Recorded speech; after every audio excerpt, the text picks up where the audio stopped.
So, vandag breek ons 'n toestand oop wat selfs topatlete heeltemal en hulle spore kan stop. Stel jou voor, jy's op die piek van jou fiksheid, maar elke liewe keer wat jy regtig begin druk, is daar hierdie lamleggende pyn wat jou net eenvoudig dwing om te stop. Wel, die skuldige hier is 'n toestand wat bekend staan as chroniese inspanningskompartementsindroom, of kom ons noem dit sommer CIIKS. En wat dit so frustrerend maak is hierdie patroon. Die pyn kom op presies dieselfde punt tydens oefening en dan, sodra jy stop, poef, dis weg. Om te verstaan wat presies hier gebeur, kom ons gebruik 'n baie eenvoudige beeld. Dink daaraan so, jou spier swel op, maar is vasgevang in 'n omhulsel wat net, wel, veels te styf is. Goed, so kom ons duik 'n bietjie dieper. Wat presies gebeur binne in daai been en wie is die mense wat die meeste hierdeur geraak word?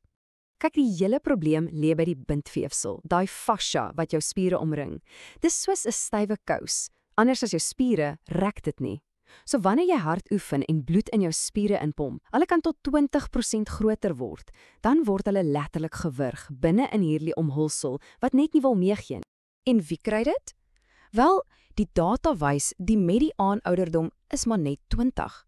Dis 'n toestand van die jonges, die aktiewes. Jy gaan dit amper nooit sien by ouer mense wat nie meer so aktief is nie. En hier's nog iets. Dis gewoonlik nie net een been nie. Nee. Tussen 70 en 80% van mense voel hierdie pyn en druk in albei bene gelyktydig. Dis eintlik skokkend hoe algemeen dit is. Een studie het gewys dat dit vir meer as 1/3 van alle oefeningverwante beenpyn by atlete verantwoordelik is. Dis 'n reuse getal. So, wie is die tipiese pasiënt? Dink aan mense wie se bene 'n pak slaag kry met herhalende hoë impak oefening. Ons praat van uithou vermoë atlete, langafstandshardlopers, sokkerspelers en ja, veral ook militêre rekrute met al daai drolwerk. Goed, so hoe vind dokters uit dis definitief CIKS? Wel, dis 'n bietjie so speurwerk. Eers moet jy al die ander moontlike oorsake uitskakel en dan is daar een baie spesifieke toets wat die antwoord gee. En dis absoluut kritiek om dit te onderskei van iets soos skeenspalke. Skeenspalke is daai dowwe seerpyn langs die been. Wat kan aanhou? CIX? Nee, dis 'n heeltemal ander dier. Dis 'n diep, krampagtige, brandende pyn wat presies op 'n sekere punt in jou oefensessie begin en dan, die oomblik wat jy rus, is dit so goed soos weg.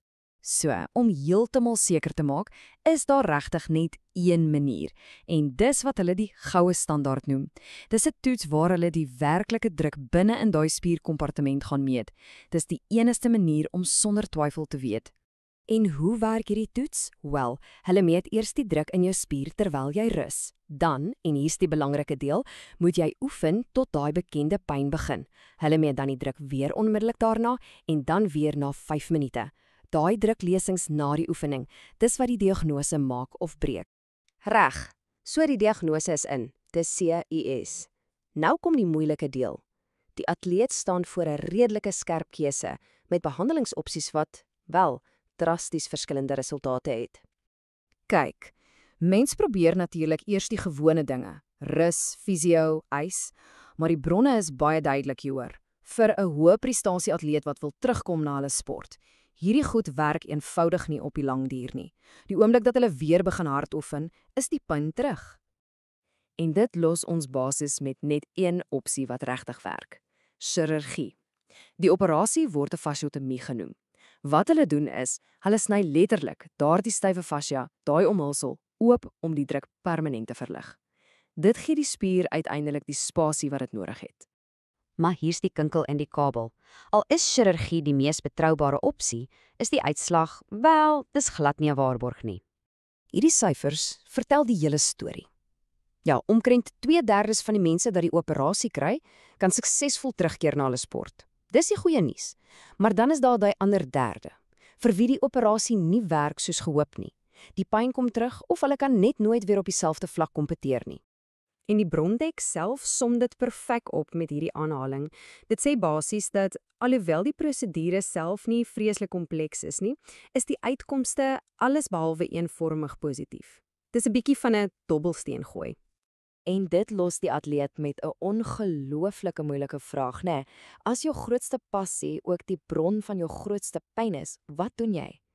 is 'n 66% kans op 'n oplossing die risiko van 'n operasie werd, veral as dit dalk niks verander nie. Dis die realiteit op hierdie onsekere pad na herstel.